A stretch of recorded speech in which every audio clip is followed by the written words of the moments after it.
life's work. If you look inside my brain, it's filled with software and, you know, the magic of software and a belief in software.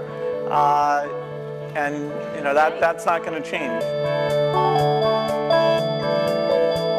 I grew up fairly middle class, lower middle class, and I never really cared much about money. And I sort of look at us as two of the luckiest guys on the planet because we found what we loved to do, and we were at the right place at the right time. It's hard to be happier than that. I think the world's a better place because Bill realized that his goal isn't to be the richest guy in the cemetery. The way he does things, it's just different.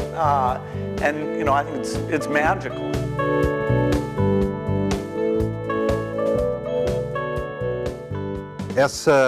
Essa conversa entre Bill Gates e Steve Jobs acontece no segundo semestre de 2007. O Jobs estava de volta à Apple, fazia 10 anos mais ou menos, e o Gates estava a 1 ano de se aposentar definitivamente e ir para a filantropia.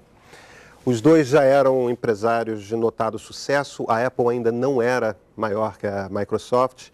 A relação deles tinha sido sempre uma relação meio áspera, um às vezes precisava do outro, isso aconteceu em vários momentos. Todo mundo queria ver esse encontro. Bill Gates é o sujeito que inventou a indústria do software. E de certa forma, Steve Jobs, junto com o sócio dele, Steve Wozniak, são os dois caras que inventaram a indústria do computador pessoal. O computador pessoal só faz sentido se você tem programas, e programas, evidentemente, só fazem sentido se pessoas estão comprando computadores. E de repente você tem esses dois sujeitos, é claro que outras pessoas contribuíram, mas de repente você tem esses dois sujeitos que representam tanto e que nesse momento, em 2007, já estavam no pico das suas carreiras, ainda extremamente produtivos. De repente vocês têm os dois se encontrando com tanta história para contar, com tantas brigas nos seus passados. Como é que eles vão reagir? Estava todo mundo muito ansioso para ver a entrevista. E eu acho que a maior surpresa para todos os observadores é que eles se trataram bem, eles estavam nostálgicos, eles estavam gostando de ter aquela conversa, quase que uma conversa informal mesmo, entre duas pessoas que se conhecem há muito e estão falando sobre o passado. Let's get started. I wanted to ask, there's been a lot of like mano a mano catfight kind of thing in a lot of the blogs and the press and stuff like that. And we wanted to, the first question I was interested in asking is what you think each has contributed to the computer and technology industry, starting with you, Steve, for Bill, and vice versa. Well, you know, Bill built the first software company in the industry. And I think he built the first software company before anybody really in our industry knew what a software company was, except for these guys. And that was huge. That was really huge. And the business model that they ended up pursuing turned out to be the one that worked really well, you know, for the industry. Mm-hmm. So I think, but the biggest thing was Bill was really focused on software before almost anybody else had a clue that it was really the software. That's what I see. I mean, a lot of other things you could say, but that's the high order bit. And I think building a company is really hard. And it requires your greatest persuasive abilities to hire the best people you can and keep them at your company and keep them working, you know, doing the best work of their lives, hopefully. And Bill's been able to stay with it for all these years. So, Bill, how about the contribution of Steve and Apple?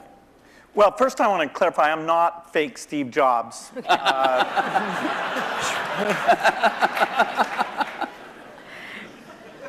know, what Steve's done is quite phenomenal. You know, if you look back to 1977, that Apple II computer, the idea that it would be a mass market machine, you know, the bet that was made there by Apple uniquely, there were other people with products, but the idea that this could be an incredible, empowering phenomena, Apple pursued that dream.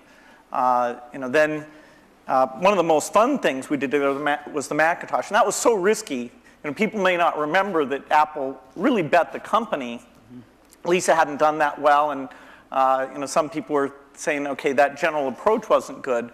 But the team that Steve built, even within the company, to pursue that even some days it felt a little ahead of its time. Steve gave a speech once, which is one of my favorites, where he talked about, in a certain sense, we build the products that we want to use ourselves. And so he's really pursued that with incredible taste and elegance that has had a huge impact on the industry. And his ability to always come around and figure out where that next bet should be has been phenomenal. Apple literally was failing when Steve went back and reinfused the innovation and risk-taking that have been phenomenal. So the industry's benefited immensely from his work. We've both been lucky to be part of it, but I'd say he's contributed as much as anyone. Well, we've also both been incredibly lucky to have had great partners that we started the companies with, and we've attracted great people.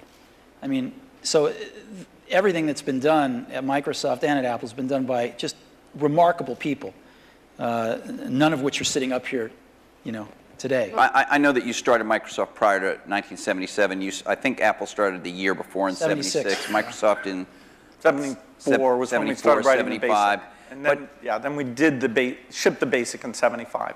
Okay. Most people, some people here, but I don't think most people know that there was actually some Microsoft software in that Apple II computer. Do you want to talk about what happened there, how that occurred? Yeah, there'd been the Altair and a few other companies, actually about 24 that had done various machines, but the 77 group included the PET, TRS-80, Commodore. and Commodore PET, TRS-80, and the Apple II. The original Apple II Basic, the integer Basic, we had nothing to do with. But then there was a floating point one where, and I mostly worked with Woz on that.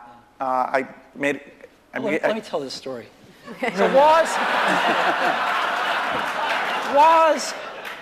my partner, we started out with this guy named Steve Wozniak, brilliant, brilliant guy. He writes this basic that is like the best basic on the planet. It does stuff that no other basic's ever done. You don't have to run it to find your error messages. It finds them when you type it in and stuff. It's perfect in every way, except for one thing, which is it's just fixed point, right? It's not floating point. And so we're getting a lot of input that people want this basic to be floating point. And like we're begging Woz, please, please make this floating point. Who's we? How many people are in Apple? Well, me. Yeah. We're begging Woz to make this floating point. And he just never does it, and he wrote it by hand on paper. I mean, he didn't have an assembler or anything to write it with. It was all just written on paper, and he'd type it in. He just never got around to making a floating point. Why? Well, this is one of the mysteries of life. I don't know, but he never did. Se você perguntasse a alguém na indústria da computação no início dos anos 70 se alguém teria um computador em casa, iam, na maioria dos casos, receber você como alguém falando de ficção científica. Então tem esse grupo no norte da Califórnia, no Vale do Silício, que começa a trocar receitas de como montar um computador. E o Woz e o Jobs, que fundam a Apple, estão entre essas primeiras pessoas. E eles são os primeiros, a Apple é a primeira a fazer um computador que não era apenas um projeto de como você comprar peças e montar um computador em casa. O Apple II, que é de 77, 78, é um computador que vem numa caixa de plástico, tem monitor, tem teclado, e ele roda alguma coisa. De repente, um computador é um produto de consumo. Ao mesmo tempo, em Seattle, no estado de Washington, um pouquinho só ao norte, o Bill Gates, junto com Paul Allen, seu sócio na fundação da Microsoft, começa a desenvolver programas que rodam nesses vários computadores que estão nascendo na Califórnia. E os primeiros programas são, na verdade, linguagens de programação. O BASIC, básico mesmo em português, é essa linguagem mais simples. Na verdade, esses primeiros computadores pessoais não passam mais do que calculadoras programáveis. Você tinha que fazer o programa. E a Microsoft começa a estourar dessa forma. Se alguém pode te vender um computador, alguém também pode vender para você um software que te permite fazer o que você quiser com o computador. Ou ao menos o que você quer nos limites de finais dos anos 70. Microsoft had this very popular, really good floating point basic that we ended up going to them and saying, help. And how much was I think you were telling us earlier? That was $31,000. That Apple paid you for that. the floating point basic. And I flew out to Apple. I spent 2 days there getting the cassette. The cassette tapes were the main ways that people stored things at the time. Right. And, that was fun. I think the most fun is later when we worked together. Well, on the what was the Macintosh. most fun? Tell the story about the most fun that was later. Well, you know, Steve can probably start it better. The team that was assembled there to do the Macintosh was a very committed team.